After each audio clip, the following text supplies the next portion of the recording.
So hello everyone, आज हम लेने वाले हैं एस वाई बी कॉम का जो हमारा बिजनेस लॉ 2 जो है सेमेस्टर 4 का उसका आज हम लोग लेक्चर नंबर 5 लेने वाले हैं, जिसके अंदर आज अपने जो बचे हुए लिफ्टिंग ऑफ कॉर्पोरेट वेल के जो टॉपिक्स है उनको आज कंप्लीट कर लेंगे। ठीक है, तो देखो मैं आपको पहले बता दूं, अपना मॉड्यूल 1 चल रहा है इंडियन कंपनीज एक्ट 2013 पार्ट 1, जिसका हमने चैप्टर 1 चालू किया है। ठीक है, कंपनी एंड इट्स फॉर्मेशन। तो देखो देन स्टार्ट करते हैं टॉपिक को। तो देखो सबसे पहले मैं आपको थोड़ा रिवाइज करवा देता हूँ कि अभी तक हमने क्या क्या चीज़ें पढ़ी थी पिछले लेक्चर में। तो देखो पिछले लेक्चर में हमने देखा था कि lifting of the corporate well के बारे में समझा था। ये कौन सी ऐसी सिचुएशंस होती है जब अपना जो कॉर्पोरेट वेल जो होता है, कॉर्पोरेट वेल के बारे में भी हमने समझा था क्या होता है कॉर्पोरेट वेल। कॉर्पोरेट वेल का मतलब होता है कॉर्पोरेट पर्दा, वेल मतलब पर्दा। ठीक है, कि एक ऐसा पर्दा जो ये मतलब बेसिकली क्या करता है, ये जो पर्दा होता है ये करता है कि जो उसके मेंबर्स होते हैं, यानी कंपनी बनाने वाले जो मेंबर्स होते हैं और जो कंपनी होती है, इन दोनों को अलग अलग कर देता है। कंपनी भले ही शेयर होल्डर्स चला रहे हो पर्दे के पीछे होकर, लेकिन दुनिया को लगेगा, कानून को लगेगा भाई कंपनी तो अपने आप से सारे काम कर रही है। ठीक है, मतलब बिल्कुल कठपुतली की तरह जो पपेट्स होते हैं कि ये जो मेंबर्स है ये कंपनी को चला रहे रहते हैं, लेकिन क्योंकि ये पर्दे के पीछे रह के चला रहे रहते हैं तो दुनिया को लगता है कि हाँ भाई ये कंपनी सारे काम कर रही है। अगर शेयर होल्डर्स बैंक अकाउंट खोल रहे हैं तो कंपनी, लोगों को लग रहा है कि कंपनी जाकर बैंक अकाउंट खोल रही है। ठीक है, तो ये जो कॉर्पोरेट वेल है ये इन मेंबर्स को और जो कॉर्पोरेशन यानी जो कंपनी है उन दोनों को अलग अलग सेपरेट लीगल एंटिटी का स्टेटस दे देता है। ओके, ये हमने देखा था। अब देखो कुछ ऐसी भी सिचुएशन आ जाती है जब हमें ये जो कॉर्पोरेट वेल यानी ये जो कॉर्पोरेट पर्दा होता है इसे लिफ्ट करना हो,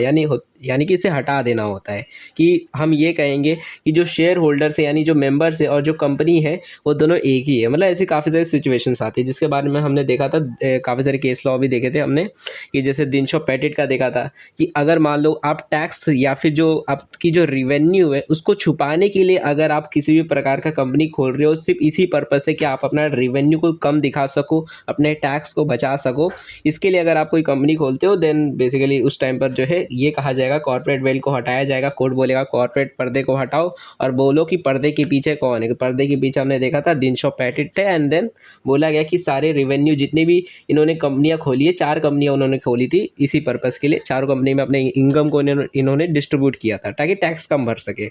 तो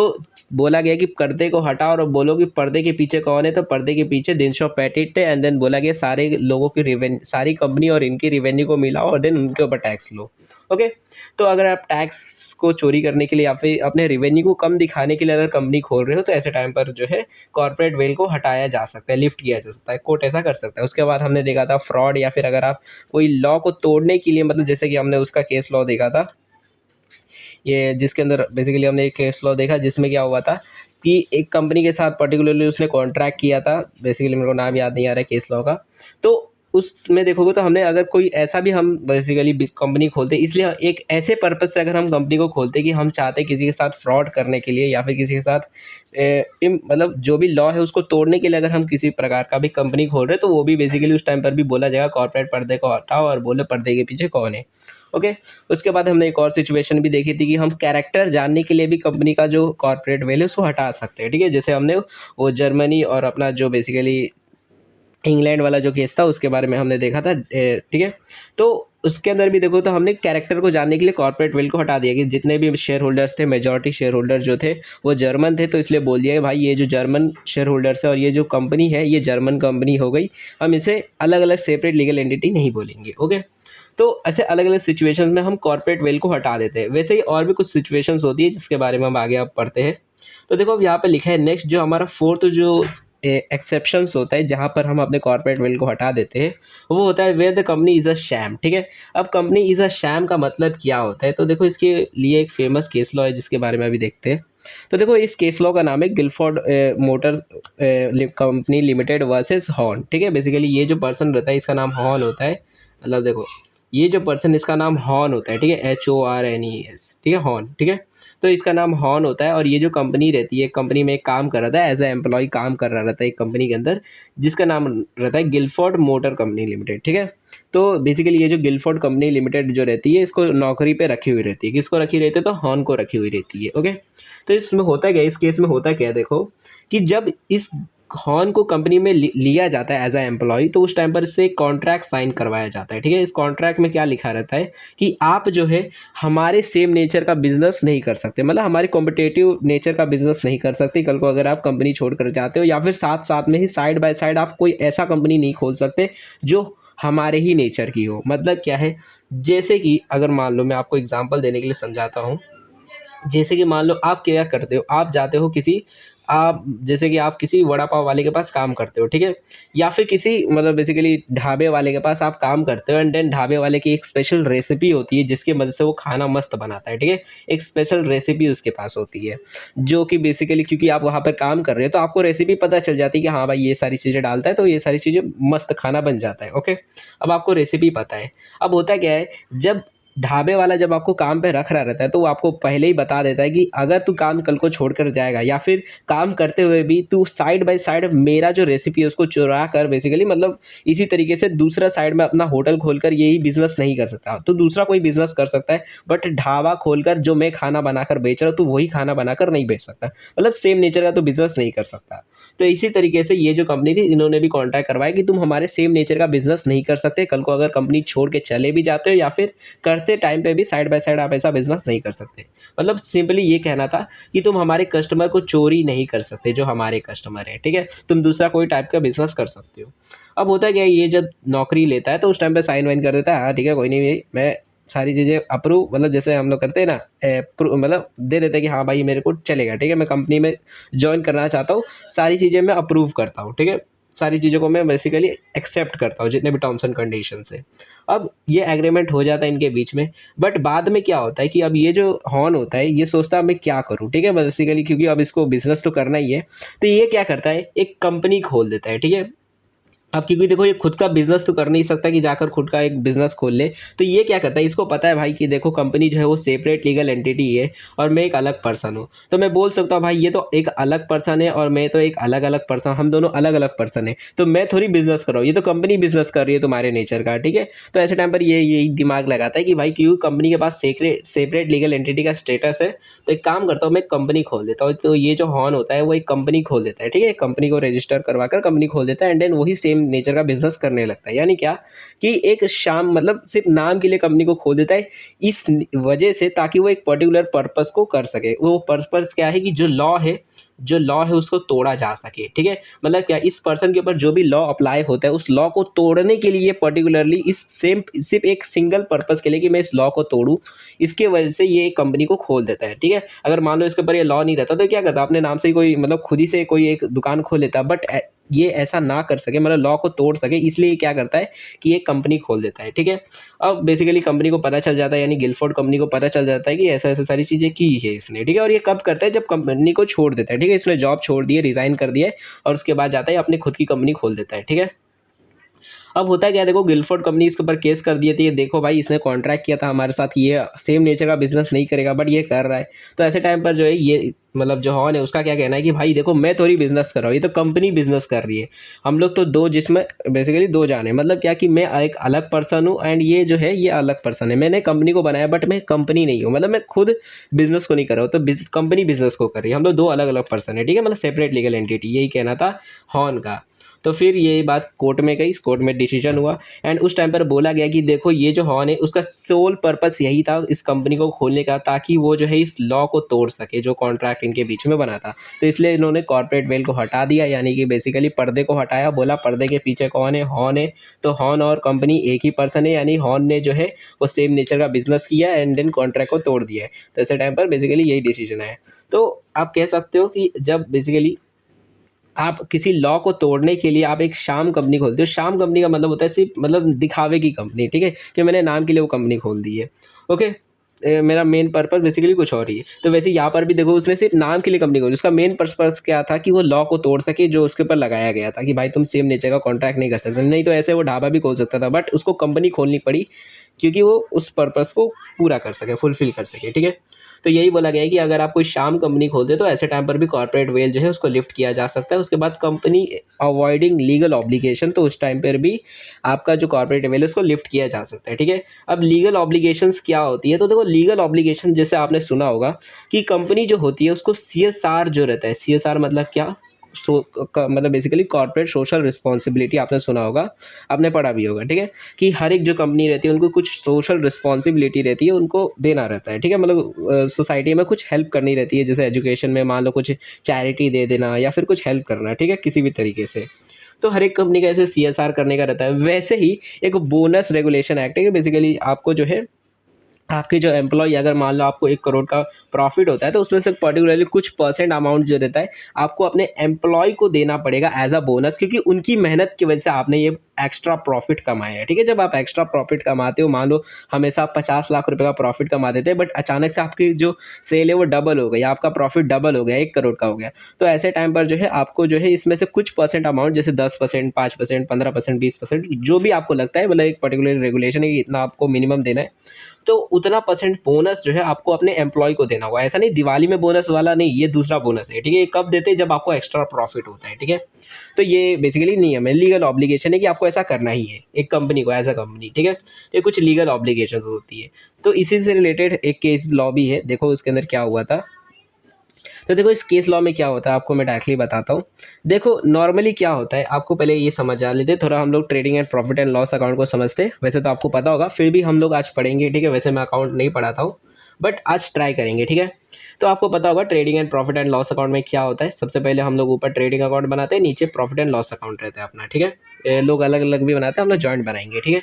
तो सबसे पहले क्या होता है, हम लोग परचेज वर्चेज डाल देते हैं डेबिट साइड में, अपना क्रेडिट साइड में सेल्स वेल्स सारी चीज़ें रहती है। उसके बाद यहाँ पर कुछ डायरेक्ट इनकम एक्सपेंसेस रहते हैं, जैसे फैक्ट्री के एक्सपेंसेस, एंड डायरेक्ट इनकम्स रहती है, ठीक है, कुछ एक्स्ट्रा इनकम्स हो गई या फिर सेल्स हो गया, वो सारी चीज़ें, ठीक है। उसके बाद यहाँ पर अपना ग्रॉस प्रॉफिट आ जाता है, जो भी अमाउंट अपने प्रॉफिट हुआ रहता है सेल्स एंड परचेस की वजह से, तो वो सारी जो भी अपना ग्रॉस प्रॉफिट रहता है वो इधर आ जाता है, ठीक है। अब ये जो ग्रॉस प्रॉफिट रहता है, ये आप समझ सकते हो कि ये सारी टोटली मेजॉरिटी जो ग्रॉस प्रॉफिट आया रहता है वो किससे आया रहता है, तो सेल्स से ही आया रहता है, और वो सेल्स किसके वजह से होता है, तो जो एम्प्लॉयज रहते हैं उनके वजह से होता है, ठीक है। इतना समझ गए, ओके। नाउ अब देखो हम लोग क्या करते हैं, ये जो अपना trading and profit and loss, trading account में जो ग्रॉस प्रॉफिट आया है उसको हम प्रॉफिट एंड लॉस अकाउंट में ट्रांसफर कर देते हैं, एंड यहाँ पर ये ग्रॉस प्रॉफिट चला जाता है क्रेडिट साइड में, ठीक है। इतना पता है आपको। एंड यहाँ पर डायरेक्ट एक्सपेंसेस और जितने भी रहती है कंपनी के, जो सैलरी हो गई, स्टाफ को, ये जो जो मतलब इनडायरेक्ट एक्सपेंसेस होते हैं वो इधर आ जाते हैं, यहाँ पे इनडायरेक्ट इनकम आ जाती है, ठीक है। इनडायरेक्ट इनकम मतलब क्या, जो डायरेक्टली आपके मतलब कह सकते हो डायरेक्टली आपकी इनकम नहीं है, जैसे सेल्स से जो इनकम आती है वो डायरेक्ट इनकम है आपकी, ठीक है। बट इनडायरेक्ट इनकम मतलब क्या, मान लो जैसे आपने किसी कंपनी में इन्वेस्टमेंट की थी, वहाँ पे शेयर्स खरीदे थे दूसरे कंपनी के, तो वहाँ से आपको कुछ डिविडेंड्स मिल रहे, आपने कहीं पे अपना जो पैसा है किसी को दिया था तो वहाँ से आपको इंटरेस्ट मिल रहा है, ठीक है, कमीशंस मिल रहे हैं आपको, तो वो सारी जो इनकम होती है वो इनडायरेक्ट इनकम होती है। कह सकते हो कि वो जो इनकम होती है वो कंपनी कुछ इन्वेस्टमेंट करती है तो उससे उनको मिलती है। मान लो जैसे रेंट मिल रहा है उनको, उन्होंने कोई बिल्डिंग रेंट पे दी थी तो वो रेंट उनको मिल रहा है, या फिर उनका कोई मशीनरी है उन्होंने रेंट पे दिया था तो रेंट मिल रहा है उनको, ठीक है। तो ऐसे टाइम पर ये सारी जो इनकम होती है वो इनडायरेक्ट इनकम होती है, मतलब डायरेक्टली जो वर्कर्स है उनकी मेहनत से ये मिला हुआ पैसा नहीं होता है, कह सकते हो ऐसा, ठीक है, मतलब डायरेक्टली नहीं मिलता है। तो ये इनडायरेक्ट इनकम हो गई। उसके बाद सारी चीज़ों को जब प्लस माइनस कर देते हैं तो यहाँ पर अपना नेट प्रॉफिट आ जाता है, ठीक है, आपको पता होगा नेट प्रॉफिट आ जाता है। अब देखो बोनस होता जो है, बोनस वो नेट प्रॉफिट पे दिया जाता है, ठीक है, कि जितना भी नेट प्रॉफिट आया, मान लो 1 करोड़ रुपया नेट प्रॉफिट आया, तो उसके बाद जैसे सपोज करते हैं 10% आपको देना है अपने एम्प्लॉयज़ लोग को, ठीक है, तो 10% हो गया 10 लाख रुपए। तो 10 लाख रुपए जो है बेसिकली 10 लाख रुपए जो है आपको अपने एम्प्लॉयज़ लोग जितने भी हैं उन लोगों को मतलब बोनस देना है, ठीक है, जितने भी आपके एम्प्लॉयज़ हैं। तो ये नेट प्रॉफिट में से इतना परसेंट देना पड़ेगा, ठीक है। अब देखो कंपनी क्या करती है, कभी कभार होता है कि कंपनी को लगता है देखो कि देखो कंपनी में होता क्या है, देखो जैसे मैंने अभी आपको बताया कि देखो जो वर्कर्स होते हैं उनकी अगर कमाई देखो, मतलब उनकी मेहनत की कमाई देखो, जो उन्होंने मेहनत किया, जैसे उन्होंने सेल्स किया है, जितने भी इनडायरेक्ट हमारे जो डायरेक्ट इनकम्स है, वो सारी जो डायरेक्ट इनकम्स होते हैं वो वर्कर की मेहनत की वजह से हमको मिलते हैं, ठीक है। तो कह सकते हो जो ग्रॉस प्रॉफिट अपना आया रहता है वो टोटली कह सकते हो जो वर्कर्स ने मेहनत की उससे आता है, ठीक है, ठीक है। ओके, तो ग्रॉस प्रॉफिट टोटल उनके ही से आता है। बट इनडायरेक्ट जो इनकम होती है, जैसे मान लो हमारे पास कोई लैंड है तो उससे हमको कोई इंटरेस्ट रेंट मिल रहा है, ठीक है, हमने कोई इन्वेस्टमेंट की थी कंपनी ने, ठीक है, कंपनी ने कोई इन्वेस्टमेंट की है तो उनको वहाँ से इंटरेस्ट मिल रहा है, ठीक है, डिविडेंड मिल रहा है या फिर कहीं से कमीशन मिल रहा है। तो वो सारी जो इनकम होती है वो कंपनी खुद मेहनत करता है, कह सकते हो कंपनी अपना दिमाग लगाता है, कहीं पे इन्वेस्टमेंट करता है और वहाँ से उसको पैसे मिलते हैं। तो कंपनी का क्या कहना रहता है कभी कभार कि देखो ये जो इनडायरेक्ट इनकम जो है हमारी, ये तो हमारी इनकम है, ये वर्कर का इसमें क्या लेना देना, ठीक है। वर्कर थोड़ी मेहनत करके भाई हमको बेसिकली इनडायरेक्ट इनकम दिला रहे हैं, ये तो कंपनी ने खुद दिमाग लगाया कहीं पे इन्वेस्टमेंट की, वहाँ से हमको रिटर्न्स मिले हैं एंड देन यह हमारा इनडायरेक्ट इनकम बन गया, ठीक है। तो हम क्यों कंपनी में बेसिकली जो हमारे इनडायरेक्ट इनकम है उसको ऐड करके अपने एम्प्लॉयज़ को दें। हम क्या करेंगे, जितने भी हमारे इनडायरेक्ट इनकम है उसको एक काम करते दूसरी कंपनी को ट्रांसफ़र कर दें। मतलब क्या कि देखो कंपनी का कहना क्या है कि देखो वर्कर्स ने जो मेहनत की है वो सिर्फ ग्रॉस प्रॉफिट तक ही लेना देना है उनको। ये जो इनडायरेक्ट इनकम है ये तो कंपनी ने खुद मेहनत किया था, मतलब कहीं पे इन्वेस्टमेंट की वहाँ से उनको मिला है, तो यहाँ पर वर्कर्स का कोई लेना देना नहीं है, ठीक है। कंपनी का ऐसा कहना है, तो नेट प्रॉफिट में से हम उनको नहीं देंगे, ठीक है। तो हम क्या करेंगे, देखो अब ऐसे टाइम पर कंपनी क्या करती है, कुछ कुछ कंपनी, सारी कंपनी ऐसा नहीं करती, कि कुछ कुछ कंपनियाँ क्या करती है, जैसे मान लो 1 करोड़ रुपए में से मान लो जैसे कि 60 लाख रुपए जो है आपकी ग्रॉस प्रॉफिट है, एंड जो 40 लाख रुपए जो थे वो थे आपके इनडायरेक्ट इनकम, ठीक है। इनडायरेक्ट इनकम 40 लाख रुपए थे, ओके। तब कंपनी क्या करती है, वो सोचती है काम करता हूँ मैं 40 लाख रुपए जो है वो एक दूसरी कंपनी में बनाता हूँ, ठीक है। जैसे हमने रेवेन्यू देखा था डिनशॉप पैटेट के केस में, वैसे यहाँ पर भी होता है कि मैं काम करता हूँ, कुछ कंपनियाँ बना देता हूँ, मान लो एक शैम कंपनी बना देता हूँ, मतलब एक नकली कंपनी बना देता हूँ, जो कि बेसिकली इसीलिए मैं सिर्फ बना रहा हूँ ताकि वहाँ पे बेसिकली मैं अपने सारे जो मेरे को रेवेन्यू मिलता है, इंटरेस्ट मिलता है, जो भी मेरे पास असेट्स है उनको ट्रांसफ़र कर दूँ, एंड देन जो भी प्रॉफिट होगा वो उस कंपनी में जाएगा, ठीक है। तो ये क्या करते हैं, जो कंपनी रहती है वो अपने 40 लाख रुपए के जो असेट्स है वो ट्रांसफ़र कर देते हैं किसको, एक दूसरे कंपनी ए को मान लो, ठीक है। कंपनी ए को ट्रांसफ़र कर देते हैं, एंड देन अब उनके जो बैलेंस शीट है, मतलब बैलेंस शीट सॉरी, उनका जो प्रॉफिट एंड लॉस अकाउंट है, अब उसके अंदर ये इनडायरेक्ट इनकम नहीं दिखेगा। ऐसे टाइम पर उनको सिर्फ 60 लाख रुपए ही इनकम दिखेगी, और ऐसे टाइम पर जो वर्कर्स है उनको भी जो मिलने वाला था, जो बेसिकली बोनस जो मिलने वाला था वो भी कम हो जाएगा, ठीक है। तो यहाँ पर ऐसी कंपनियाँ कुछ कुछ करती है, मतलब अपने बोनस को कम देने के लिए, यानी कि उनका जो लीगल ऑब्लिगेशन होता है उसको फुलफिल ना करने के लिए उन लोग क्या करते हैं कि अपना बेसिकली एक नकली कंपनी बनाते हैं, जिसके अंदर वो जो भी इनको इनडायरेक्ट इनकम मिल रही थी वो उसको ट्रांसफ़र कर देते हैं, ठीक है। तो यहाँ पर आपको ये समझ आ गया होगा यहाँ पर हो क्या रहा है, बेसिकली दिनशॉप पैटेट वाला ही केस है, सिंपली वैसा ही है, बस थोड़ा सा अलग है। वहाँ पर एक पर्सन दूसरी कंपनी बनाता है, तो यहाँ पर एक कंपनी ही दूसरी कंपनी बना देती है, और सिर्फ इस एक सिंगल पर्पज से, ताकि हम जो है अपना जो लीगल ऑब्लिगेशन है उसको ना पूरा कर सके। तो यही वाला चीज़ है, यहाँ पर लिखा गया है कि देखो where the use of an incorporation company is being made to avoid legal obligation, the court may disgrade the legal personality of the company and proceed on the assumption as if no company existed। मतलब क्या कि अगर मान लो कोई company है, मान लो ये company है और ये एक और कंपनी बनाती है इस वजह से, मतलब क्योंकि देखो अब इसके पास सेपरेट लीगल एंटिटी का स्टेटस है, तो ये खुद से एक दूसरी कंपनी बना सकती है, ठीक है। कंपनी दूसरी कंपनी बना सकती है और सारे अपने जो असेट्स है उसको ट्रांसफर कर सकती है, दूसरी कंपनी को बेच सकती है, ठीक है, और उस कंपनी के शेयर्स खरीद सकती है, कह सकते हो ऐसा।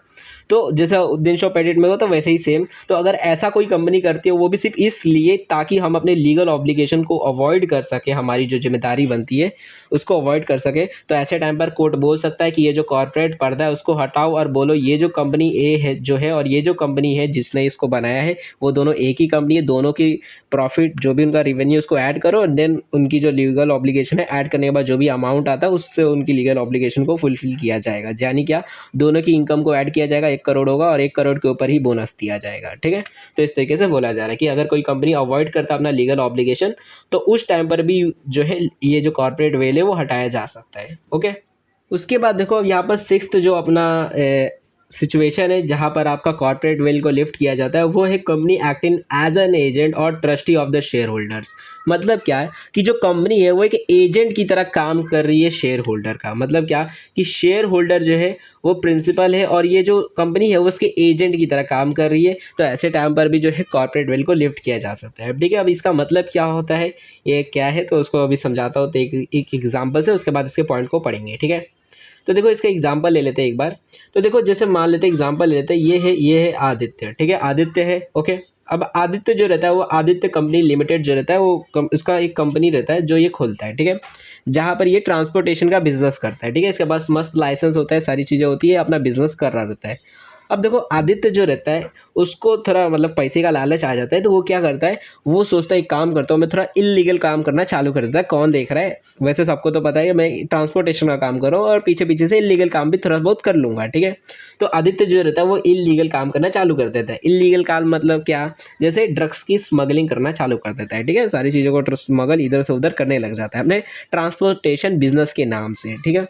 अब ये सारी जो चीज़ें रहती है वो बेसिकली रजिस्ट्रार को पता चल जाती है, जिन्होंने इनको लाइसेंस मतलब दिया था उनको पता चल जाती है कि देखो भाई ये लोग तो इलीगल काम कर रहे हैं। तो ऐसे टाइम पर जो इनका लाइसेंस होता है, यानी ये जो आदित्य का लाइसेंस होता है उसको कैंसिल कर दिया जाता है, मतलब बेसिकली कह सकते हो इसका जो लाइसेंस होता है उसको बंद कर दिया जाता है कि हाँ भाई तुम्हारा लाइसेंस जो है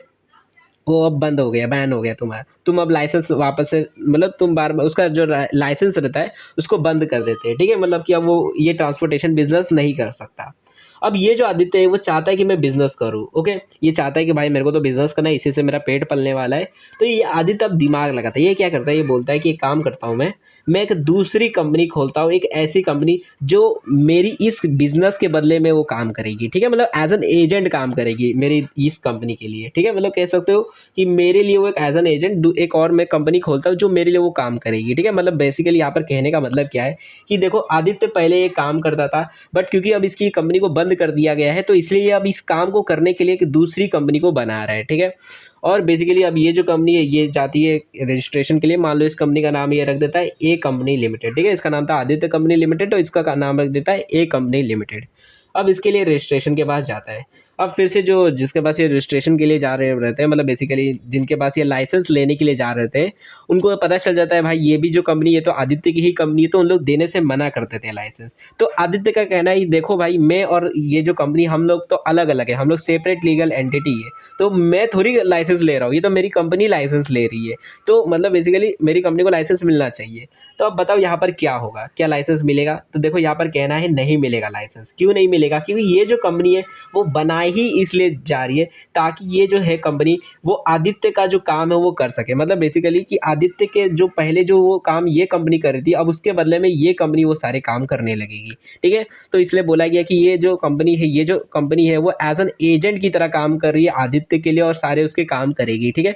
तो इसलिए बोला गया नहीं नहीं नहीं, कॉर्पोरेट वेल को हटाओ और बोलो ये जो कंपनी है वो आदित्य की ही कंपनी, यानी आदित्य और ये एक ही लोग है, एंड आदित्य हमारे पास लाइसेंस लेने के लिए आए इसलिए हम लाइसेंस नहीं देंगे, देन सारी चीज़ें बंद, इनको लाइसेंस नहीं मिलेगा, ठीक है। तो यहाँ पर आपको ये समझ आ गया होगा मैं क्या कहना चाहता हूँ कि अगर मान लो आपकी जो कंपनी है वो एक एजेंट की तरह काम करती है और आप इसलिए कंपनी को बना रहे हो ताकि आपका जो भी पर्पस है वो बेसिकली इलीगल पर्पस जो है उसको फुलफिल करने के लिए, तो ऐसे टाइम पर आपका कॉर्पोरेट वेल लिफ्ट किया जा सकता है। तो where a company is acting as an agent for is shareholder, the shareholder will be liable for the act of the company, यानी कंपनी कुछ भी गलत करती है तो बोला जाएगा कि भाई ये कंपनी नहीं, शेयर होल्डर्स की गलती है, शेयर होल्डर्स ने काम किया है। तो it is question of the fact in each case whether the company is acting as an agent for its shareholders, ठीक है। तो वही चीज़ है बोली गई है, ओके। उसके बाद देखो आगे लिखा है कि प्रोटेक्टिंग पब्लिक पॉलिसी है, यानी क्या कि अगर कोई भी पब्लिक के मतलब कह सकते हो जनहित में अगर कोई भी प्रॉब्लम आती है, अगर आपकी कंपनी जो है कोई भी ऐसा प्रॉब्लम क्रिएट करती है जिसकी वजह से लोगों को यानी आम जनता को, मैंगो पीपल को कोई भी प्रॉब्लम पड़ती है, तो ऐसे टाइम पर आपका कॉर्पोरेट विल कभी भी हटाया जा सकता है। मतलब किसी को भी प्रॉब्लम हो कोई फर्क नहीं पड़ता, लेकिन अगर जनता को प्रॉब्लम होती है तो फिर आप तो गए, आपका कॉर्पोरेट विल को हटा दिया जाएगा, ठीक है। मतलब जैसे अगर मान लो आप जनता से बहुत ज़्यादा लोन ले लेते हो, ठीक है, जैसे रहता है ना, आपने सुना होगा हम है सहारा या फिर मतलब ऐसे अलग अलग कंपनियां, ठीक है। तो अगर मान लो आप जनता से काफ़ी सारे पैसे ले लेते हो या फिर उनसे कुछ इन्वेस्टमेंट करवा देते हो और ऐसे टाइम पर आप बोलते हो भाई अब कंपनी लॉस में चली गई है, हम लाइबिलिटीज़ को पे ऑफ नहीं कर सकते, भाड़ में जाओ, तो ऐसा नहीं चलेगा। अगर जनता को कोई प्रॉब्लम आती है तो बोला जाएगा ये शेयर होल्डर्स की प्रॉब्लम है और इनको बेसिकली कॉर्पोरेट विल को हटाया जाएगा, बोला जाएगा कंपनी और ये एक ही लोग हैं, ठीक है। तो जनता को कोई भी प्रॉब्लम नहीं होनी चाहिए। अगर पब्लिक पॉलिसी में कोई भी अगर छेड़खानी होती है, उनको कोई भी प्रॉब्लम होता है, तो देन कोर्ट जो रहेगा वो लिफ्ट कर सकता है कॉर्पोरेट वेल को। तो the court invariably lift the corporate veil to protect the public policy and prevent transaction contrary to public policy, यानी कोई भी ऐसा ट्रांजैक्शन है जो पब्लिक पॉलिसी के खिलाफ है तो उस टाइम पर जो कोर्ट है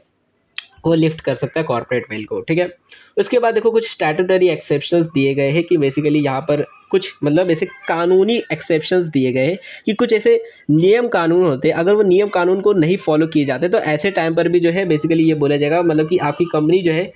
वो और आप जो हो वो अलग अलग नहीं हो, ठीक है। तो बेसिकली यहाँ पे कुछ स्टैट्यूटरी एक्सेप्शंस है। स्टैट्यूटरी एक्सेप्शन मतलब क्या कि जो अपना कंपनीज एक्ट जो है उसके अंदर कुछ जो भी प्रोविजंस दिए गए, अगर आप उन प्रोविजंस को फॉलो नहीं करते तो ऐसे टाइम पर बोला जाएगा कि मतलब कह सकते हो आपका इनकॉर्पोरेशन ही कंप्लीट नहीं बोला जाएगा और बोला जाएगा आप दोनों तो एक ही पर्सन हो, ठीक है। तो यहाँ पर ये बोला गया। तो कुछ स्टैट्यूटरी एक्सेप्शन से जब आपका जो है कॉर्पोरेट लिफ्ट मतलब कॉर्पोरेट वेल नहीं माना जाएगा, लिफ्ट कर दिया जाएगा, ओके।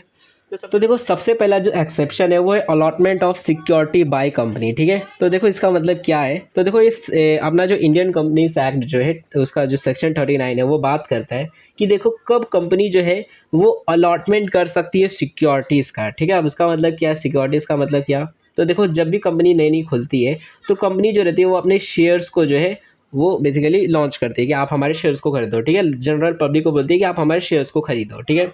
अब ऐसे टाइम पर एडवर्टाइजमेंट आती है कि लोग जो रहेंगे वो आपके शेयर्स को खरीदेंगे। जैसे आपने पढ़ा भी होगा कि 12th में आपने पढ़ा होगा कि किस तरीके से हम शेयर्स को खरीदते हैं, ठीक है। लोग खरीदेंगे, सबसे पहले हम एप्लीकेशन मनी भेजते हैं, फिर अलॉटमेंट मनी भेजते हैं, then first half second half, इस तरह से टोटल फाइनल हाफ करके हम पूरे अमाउंट को भेज देते हैं। मतलब 3-4 बार में पूरे पैसे को भेज दिया जाता है कंपनी को, ठीक है। तो मतलब कुछ कुछ हिस्सों में करके हम कंपनी के शेयर्स को खरीदते हैं, एक ही बार में पूरे शेयर्स के पैसे नहीं देते। मतलब हम शेयर्स तो खरीद लेते हैं बट उसके पैसे हम थोड़े थोड़े अमाउंट में करके देते हैं, ठीक है। मतलब कुछ अनपेड अमाउंट हमारा रहता है, बाद में धीरे धीरे करके वो भी हम दे देते हैं, ओके।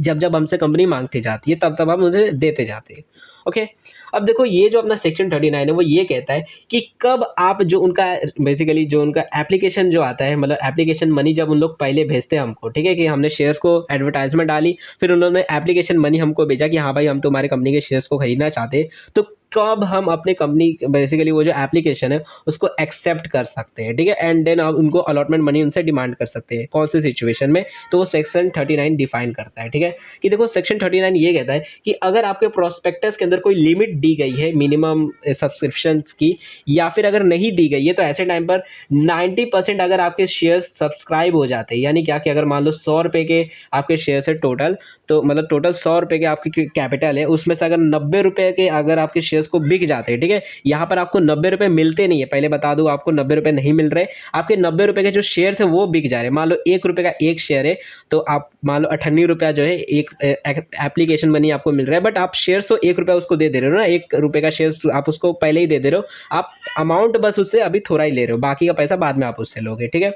तो अगर आपके 90% जो शेयर्स है, ठीक है, 90% जो शेयर्स है अगर वो बिक जाते हैं, यानी सब्सक्राइब हो जाते हैं 90% शेयर, तो ऐसे टाइम पर आप जो है उस एप्लीकेशन जो आया आपके पास उसको आप एक्सेप्ट कर सकते हो एंड देन अलॉटमेंट मनी का डिमांड कर सकते हो, ठीक है। बट अगर मान लो आपके पास 90% नहीं आता है, मान लो आपके पास सिर्फ 80% ही सब्सक्रिप्शन बेसिकली एप्लीकेशन मनी आता है, ठीक है, 80% जो आपका पेड अप कैपिटल है सिर्फ उतने ही आपके शेयर्स बिकते हैं, सब्सक्राइब होते हैं, बचे हुए जो 20% है वो नहीं आपके सब्सक्राइब होते, तो ऐसे टाइम पर आपको ये जो 80% जो पैसा आया है आपको वो पैसे वापस देने पड़ेंगे, ठीक है। आप उसमें से 1 रुपया भी बोल नहीं सकते कि भाई मेरे को इतने लोग रख लेता हूँ, ठीक है, आप ऐसा कुछ नहीं बोल सकते। आपको जितना भी एप्लीकेशन अमाउंट मिला है वो पैसे आपको रिफंड करने पड़ेंगे जनरल पब्लिक को, ठीक है। तो यहाँ पर ये एक लिमिट होती है कि अगर आप चाहते हो कि आप अलॉटमेंट करो basically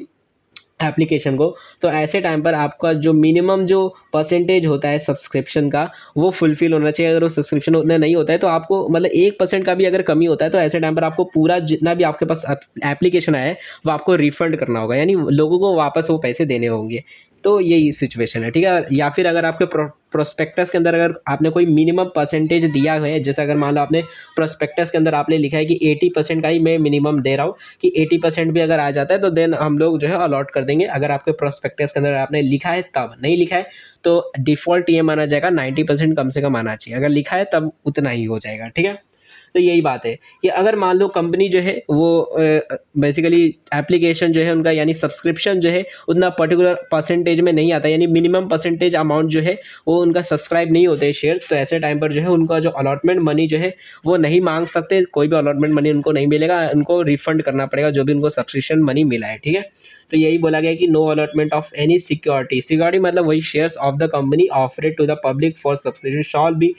made unless the amount stated in the prospectus as the minimum subscription is received, यानी जब तक हमको जो मिनिमम परसेंट जो था प्रोस्पेक्टस के अंदर जो लिखा हुआ है उतना अगर हमको अमाउंट नहीं मिल जाता, यानी उतने शेयर्स हमारे नहीं बिक जाते, उतने सब्सक्राइब नहीं हो जाते हमारे शेयर, तब तक हम अलॉटमेंट मनी नहीं मांग सकते लोगों से, ठीक है। And paid to the company if the minimum amount has not been subscribed and sum payable on application is not received within a period of 30 days from the date of issue of prospectus and if the company has not filed a return of the allotment, in case of default the company has its officer who is in default shall be liable to penalty for each day of default. मतलब क्या कि अगर मान लो जो है उनका subscription नहीं होता तो ऐसे टाइम पर उनको जो एप्लीकेशन बनी है वो रिटर्न करना होगा, और ऐसे टाइम पर अगर वो नहीं कर पाते ये 30 दिन के अंदर, मतलब 30 दिन के अंदर वो सारी चीज़ें नहीं कर पाते तो देन उनको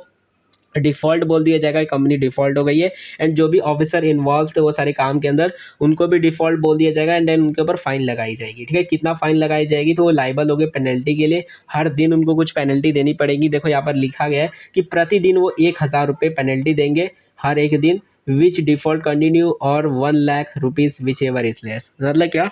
कि ये जो अमाउंट रहेगा यानी हर रोज आपको 1,000 रुपये देने पड़ेंगे, प्रतिदिन डेली आप 1,000 रुपये देंगे, और ये कब तक देना पड़ेगा, जब तक 1,00,000 रुपये अमाउंट नहीं हो जाता है, या फिर मान लो आपने 1,00,000 अमाउंट पहुंचाने तक उससे पहले ही आपने अपने डिफॉल्ट को क्लियर कर दिया, तो फिर जितना भी अमाउंट हुआ रहेगा 20-30 हज़ार जो भी रहेगा उतना ही आपको बस भरना पड़ेगा। ठीक है, तो यहाँ पर मतलब फाइन भी आपको भरना पड़ेगा अगर आप डिफॉल्ट हो जाते हो तब, मतलब नहीं दे पाते हो रिफंड तब उस टाइम पर। ओके,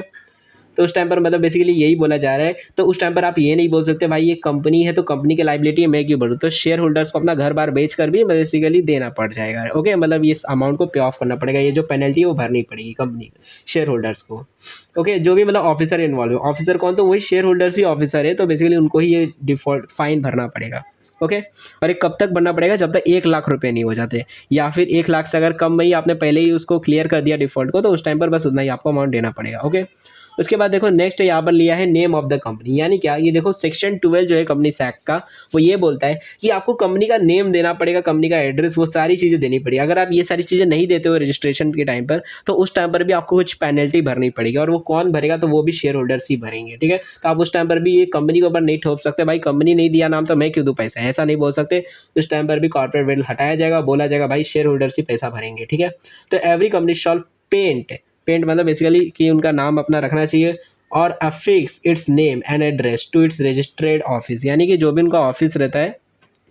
तो उनको अपना नाम देना पड़ेगा। मतलब बेसिकली जब उन लोग अपना रजिस्ट्रेशन करवाते हैं, इनकॉर्पोरेशन करवाते हैं, तो उस टाइम पर उनको अपनी कंपनी का एक नाम पर्टिकुलरली देना पड़ेगा। हमारी कंपनी का नाम क्या है, ऐसा नहीं बोल सकते हमारी कंपनी का कोई का नाम नहीं है। ठीक है, ऐसा नहीं बोला जा सकता। एंड पर्टिकुलरली उस कंपनी का एक रजिस्टर्ड ऑफिस भी होना चाहिए, एड्रेस भी होना चाहिए, जो कि वो भी देना होगा उनको। ठीक है, मतलब एक एड्रेस के भाई पता तो चले कंपनी किधर है, पता ही नहीं रहेगा नाम कि एड्रेस किधर है, कंपनी किधर है, तो कल को कुछ गड़बड़ होती है तो लोग कहाँ पे जाएंगे। ठीक है, तो एड्रेस भी होना चाहिए, एक रजिस्टर्ड ऑफिस का एड्रेस होना चाहिए कंपनी का। Have its name engraved in legible letters on its seal, यानी क्या कि उसका जो ठप्पा होता है यानी कंपनी का जो सील होता है उसके ऊपर भी कंपनी का नाम अच्छी तरीके से दिखाई देना चाहिए, ताकि पता चले हाँ भाई इसी कंपनी का सील है। If any default is made in complying with this requirement of this section, यानी कोई भी अगर इसमें से भी कोई भी चीज छूट जाती है, यानी क्या कंपनी का नाम आपने अच्छे से दिया नहीं है, कंपनी का आपने जो रजिस्टर्ड ऑफिस है उसका एड्रेस आपने अच्छे से दिया नहीं है, सील के ऊपर अच्छे से अगर नाम नहीं रहता, तो ऐसे टाइम पर आपको कुछ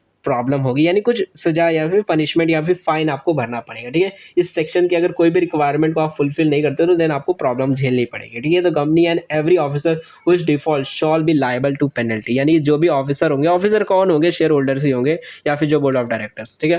तो जो भी ऑफिसर है और जो कंपनी है जो भी इसमें इन्वॉल्व थे इस डिफॉल्ट के अंदर, वो लोग जो रहेंगे वो लायबल होंगे पेनल्टी के लिए। और ये पेनल्टी कितनी होगी, तो ये भी उतनी ही है कि प्रतिदिन आपको 1,000 रुपये देने होंगे हर रोज, during which the default continue but not exceeding 1,00,000 rupees. यानी क्या कि ये तब तक चलते जाएगा जब तक 1,00,000 रुपये आपका अमाउंट नहीं हो जाता फाइन। ठीक है, मतलब मान लो 10 दिन तक अगर ये चला तो 10,000 रुपये हो जाएंगे, 100 दिन तक चला तो 1,00,000 रुपये हो जाएगा, 100 दिन के बाद ये अमाउंट रुक जाएगा, मतलब उतना ही फाइन आपका रहेगा 1,00,000 रुपये तक की, उससे ऊपर फिर 2-3 लाख नहीं पहुंचेगा, बस 1,00,000 तक की लिमिट रहेगी, बस इतना ही आपको मैक्स टू मैक्स फाइन देना पड़ेगा। ठीक है, मतलब कह सकते हो ज़्यादा से ज़्यादा 1,00,000 रुपये दोगे, उससे ज़्यादा नहीं। ठीक है, बट अगर आप उससे पहले ही अपना सारी चीज़ें क्लियर कर देते हो डिफ़ॉल्ट को, तो बस आपका फाइन वहीं पे रुक जाएगा। जैसे मान लो आपने 30 दिन में अपने डिफ़ॉल्ट को क्लियर कर दिया, सारी चीज़ें क्लियर कर दी, सारे रिक्वायरमेंट को फुलफिल कर दिया, तो ऐसे टाइम पर बस आपको 30,000 रुपये देने पड़ेंगे, ज़्यादा नहीं। ठीक है, वैसे तो बहुत ज़्यादा है बट कोई नहीं, बस इतना है। ओके, तो ऐसे टाइम पर ये कौन भरेगा, ये पैसे कौन भरने वाला है, तो ये भी पैसे जो है ये शेयर होल्डर्स ही भरेंगे, जो ऑफिसर है जो बेसिकली ये सारे काम करवा रहे थे वही लोग भरेंगे। ठीक है, जो कंपनी को बनवा रहे थे तो उनको ही भरना पड़ेगा भाई, वही लोग कंपनी का नाम देंगे ना, वही लोग एड्रेस भी देंगे, वही लोग कंपनी का सील भी बनवाएंगे, तो उनको ही सारी चीज़ें करनी पड़ेगी। ठीक है, तो वही फाइन भी भरेंगे फिर। तो वहाँ पर ऐसा नहीं बोला जा सकता भाई कंपनी अलग है हम अलग है तो हम क्यों फाइन भरे, कंपनी को भरने को बोलो, तो ऐसा नहीं बोला जाएगा। तो वहाँ पर भी कॉर्पोरेट वेल को हटा दिया जाएगा। तो ये कुछ स्टैट्यूटरी एक्सेप्शंस थे, जब कंपनीज एक्ट के कुछ अगर सेक्शंस का अगर हम पालन नहीं करते तो ऐसे टाइम पर भी कॉर्पोरेट वेल को लिफ्ट किया जा सकता है। यहाँ पर आपको सारी चीज़ें समझ आ गई होगी। फिर भी अगर आपको कोई भी डाउट रहता है तो आप लोग कमेंट सेक्शन के अंदर जो भी आपके डाउट्स रहेंगे वो पूछ सकते हो। एंड अगर आपको लेक्चर समझ आता है तो कमेंट सेक्शन में थोड़ा बताओ, ताकि मोटिवेशन मिलता है कि हाँ लोगों को समझ आ रहा है, तो मुझे और मतलब मोटिवेशन थोड़ा मिलता है और जल्दी जल्दी हम लेक्चर डाल पाते हैं। ठीक है, तो कमेंट सेक्शन में अपना बताना जो भी आपका फीडबैक है कि कैसा वीडियो आपको लगा। एंड इसके जो नेक्स्ट लेक्चर है वो भी मे बी कल आ जाएगा, या कल ज़्यादा से ज़्यादा हो सकता है एक दिन का गैप हो, या फिर कल आ ही जाएगा। ठीक है, हम रेगुलर लेक्चर से अब डाल रहे हैं,